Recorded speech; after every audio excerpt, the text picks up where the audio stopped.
तो welcome to physics class. तो last lecture में हमने देखा था कि 4 लेवल लेजर 3 लेवल लेजर से बेटर क्यों नहीं है।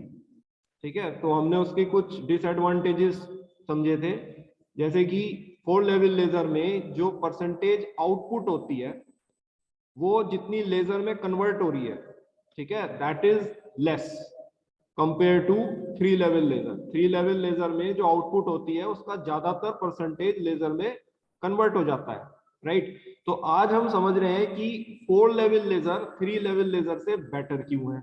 आज हम इसके एडवांटेजेस को समझ रहे हैं। तो इसमें हम समझ रहे हैं कि हीलियम नियॉन लेजर की सुपीरियरिटी रूबी लेजर पर क्या है। तो इसमें फर्स्ट पॉइंट है कि जो हीलियम नियॉन लेजर होता है वो हमारा कंटिन्यूअस फॉर्म में आता है, राइट। तो हमें जो एनर्जी है वो कंटिन्यूअस फॉर्म में मिलती है, जबकि रूबी लेजर हमारा पल्स फॉर्म में आता है। तो जो हमें एनर्जी है रूबी लेजर से वो पल्स फॉर्म में मिलती है, राइट। तो हम ये कह सकते हैं कि किसी भी निश्चित इंटरवल ऑफ टाइम पर जो एनर्जी हमें हीलियम नियॉन लेजर से मिल रही है वो ज्यादा है compare to ruby laser, right. मान लीजिए एनी टाइम इंटरवल आप लेते हैं 10 सेकेंड 5 सेकेंड, जितना भी इस टाइम इंटरवल में एनर्जी मिलेगी वो कंटिन्यूअस होने के कारण हीलियम नियॉन लेजर से हमें ज्यादा मिलेगी। नाउ ये कंटिन्यूअस इसलिए आ रहा है, जैसे मैंने आपसे पहले डिस्कस किया था कि हीलियम नियॉन लेजर में जो हमारी पंपिंग होती है वो इलेक्ट्रिकल होती है। तो जब इलेक्ट्रॉन जो है हीलियम और नियॉन एटम से कोलाइड करता है तो वो अपनी एनर्जी उनको ट्रांसफर करता है। हीलियम और नियॉन के एटम इलेक्ट्रॉन से एनर्जी गेन करके अपनी मेटास्टेबल स्टेट में एक्साइट हो जाते हैं, राइट। और क्योंकि इलेक्ट्रॉन एनर्जी एकदम से ट्रांसफर करता है विदाउट एनी टाइम लैग, तो इसलिए एमिशन और एब्जॉर्प्शन में कोई भी टाइम लैग नहीं होता है। तो यही कारण है कि helium neon laser continuously emitted होता है। जब तक करंट को हम ऑफ नहीं कर देंगे तब तक करंट कंटिन्यूअसली प्रभावित हो रहा है। इलेक्ट्रॉन कंटिन्यूअसली टकराकर अपनी energy without time lag helium और नियॉन एटम को ट्रांसफर कर रहे हैं और वो एमिशन कर रहे हैं, और एमिशन और एब्जॉर्प्शन में कोई टाइम लैग नहीं है।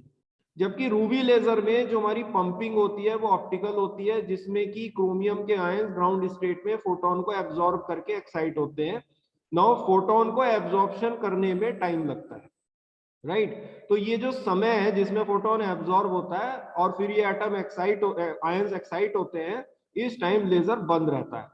तो इसी वजह से एमिशन और एब्जॉर्प्शन में टाइम लैग होने के कारण रूबी लेजर पल्स फॉर्म में आता है।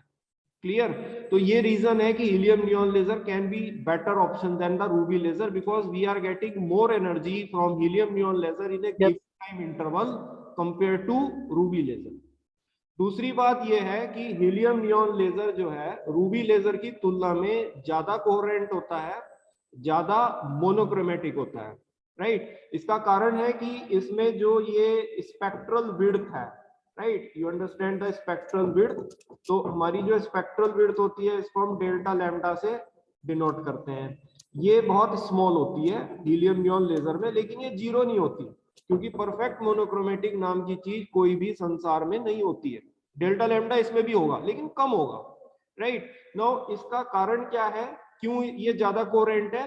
क्योंकि हीलियम नियॉन लेजर में जो परसेंटेज स्टिमुलेटेड एमिशन की है वो ज्यादा होती है than the percentage of spontaneous emission, जो कि हमारी इनकोहेरेंट लाइट है। जैसा मैंने आपको बताया था कि ये दोनों लाइट मिक्स होती हैं, कोहेरेंट भी और इनकोहेरेंट भी। तो जब परसेंटेज कोहेरेंट लाइट की ज्यादा होगी इनकोहेरेंट लाइट के कंपैरिजन में तो डेल्टा लैम्डा कम होता है, राइट। तो इसी वजह से वो ज्यादा कोहेरेंट ज्यादा मोनोक्रोमेटिक होता है compare to the ruby laser, क्योंकि इसमें स्टिमुलेटेड एमिशन का परसेंटेज लाइट में ज्यादा होता है than spontaneous emission as compared to ruby laser, right. So this is the point number second. Then point third है कि हीलियम नियॉन लेजर जो है वो रूबी लेजर से ज्यादा डायरेक्शनल होता है, राइट। इसका कारण क्या है कि हीलियम नियॉन लेजर में जो एक्टिव मीडियम होता है वो गैस होती है, ठीक, ये आप जानते हो। नाउ गैस में ना तो क्रिस्टलाइन इम्परफेक्शंस होते हैं, कोई एटम एक जगह पर फिक्स थोड़ी ना होते हैं गैस में, उसमें तो सब तरफ मूव कर सकते हैं, एटम फ्री होते हैं। तो क्रिस्टलाइन इम्परफेक्शंस नहीं होते हैं, दूसरे एटम कोई एक जगह पर फिक्स नहीं है कि टेम्परेचर इंक्रीज करने से वो वाइब्रेट करेंगे। तो थर्मल डिस्टॉर्शन की समस्या से हम मुक्त होते हैं। हमें ना तो थर्मल डिस्टॉर्शन की समस्या होती है, ना ही जो है हमारे एटम जो हैं वो क्रिस्टलाइन इम्परफेक्शंस होते हैं उन एटम्स के अंदर। तो ये कारण है कि जो लाइट बीम होती है वो स्कैटरिंग नहीं दिखाती है, स्कैटरिंग नहीं दिखाती है हीलियम नियॉन लेजर में। अब बात करते हैं अगर रूबी लेजर की। रूबी लेजर में जो एक्टिव मीडियम होता है वो सॉलिड होता है, राइट। नो सॉलिड में बेटे ऐसा हो सकता है कि कहीं पर एटम मौजूद ना हो, तो उस जगह को डिफेक्ट कहते हैं। और केमिस्ट्री में आपने दो प्रकार के डिफेक्ट पढ़े हैं, फ्रैंकल डिफेक्ट और स्कॉटी डिफेक्ट, ठीक है, 12th क्लास में। तो ये वो स्पेसेस वैकेंसीज हैं जहां पर एटम नहीं है, तो इन वैकेंसीज से लाइट जो है स्कैटर्ड हो सकती है। दूसरा कारण क्या है कि जब आप टेम्परेचर को इंक्रीज करेंगे सॉलिड का, तो ये एटम अपनी पोजीशन को छोड़ेंगे तो नहीं, ये वाइब्रेट करना शुरू करते हैं, ठीक है। तो उससे थर्मल डिस्टॉर्शन की समस्या आती है, जिससे लाइट और भी ज्यादा स्कैटर्ड हो जाएगी। तो उसके सॉलिड मीडियम होने के कारण रूबी लेजर की लाइट ज्यादा स्कैटर्ड होती है, और यही कारण है कि रूबी लेजर कम डायरेक्शनल होता है देन हीलियम नियॉन लेजर, क्योंकि हीलियम नियॉन लेजर में लाइट कम स्कैटर्ड होती है उसके गैसियस मीडियम होने के कारण। ये पॉइंट क्लियर हो गया आपको। So this is another advantage, it is more directional than the ruby laser.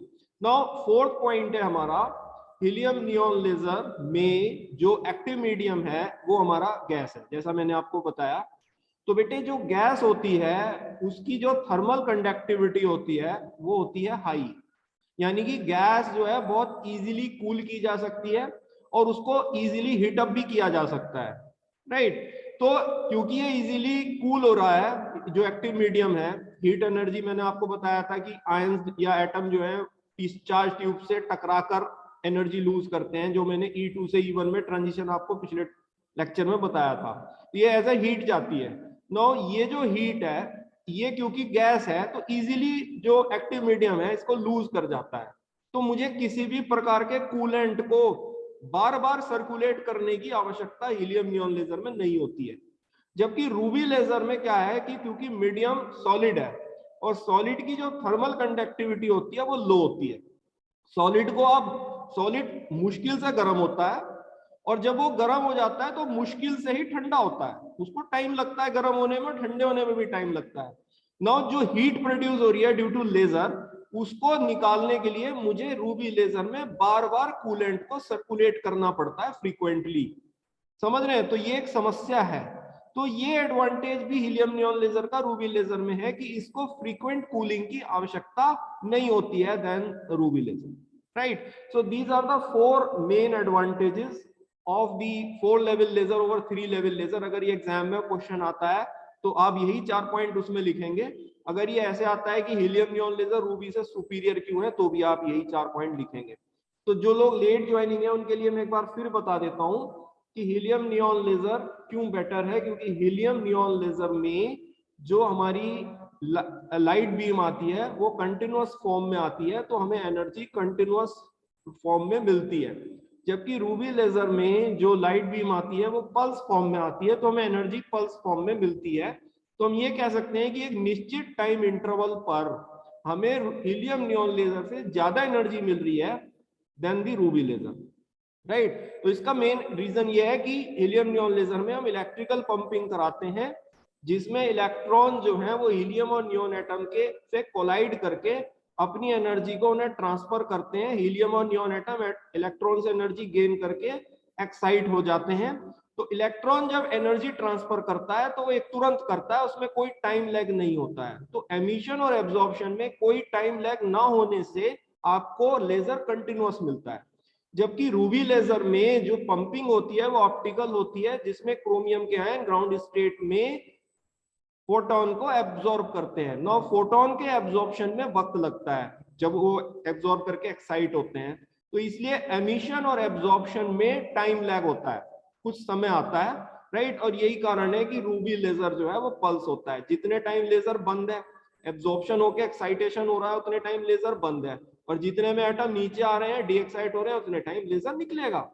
समझ रहे हैं। तो ये एक प्रॉब्लम है रूबी लेजर के साथ।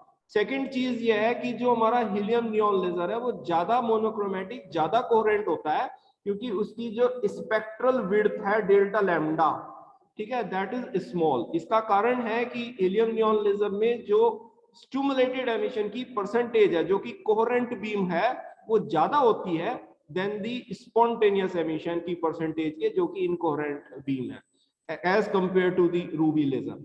यही कारण है कि अगर कम्युनिकेशन हो तो हम हीलियम नियॉन लेजर को लेंगे, क्योंकि जैसे मैंने आपको पहले भी बताया था लेजर की प्रॉपर्टीज में कि अगर डेल्टा लैम्डा कम होता है तो बैंडविड्थ नैरो होने से आपकी डाटा कैरिंग कैपेसिटी ज्यादा होती है और आपको डिस्टॉर्शन सिग्नल में कम मिलता है। वही चीजें रिक्वायर्ड होती हैं कम्युनिकेशन में, ठीक है।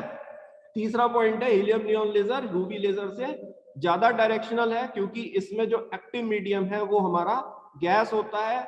गैस होने से ना तो इसमें कोई क्रिस्टलाइन इम्परफेक्शंस होते हैं, ना ही कभी थर्मल डिस्टॉर्शन की समस्या आती है। थर्मल डिस्टॉर्शन तब होता है जब एटम अपनी पोजीशन से वाइब्रेट करते हैं, ठीक है। तो ये तो पोजीशन फिक्स ही नहीं है भाई, गैस में तो एटम इधर उधर सब तरफ घूम सकता है, ठीक है। तो जो लाइट बीम होती है वो स्कैटर्ड नहीं होती है हीलियम नियॉन लेजर में, जबकि रूबी लेजर में क्रिस्टलाइन इम्परफेक्शंस हो सकते हैं क्योंकि इसमें मीडियम सॉलिड स्टेट में होता है, राइट। और जो हमारा बीम होता है वो स्कैटर्ड हो सकता है थर्मल डिस्टॉर्शन के कारण, क्योंकि जब हम टेम्परेचर को इंक्रीज करते हैं तो ये एटम अपनी पोजीशन से वाइब्रेट करते हैं, जिसके कारण स्कैटरिंग होती है।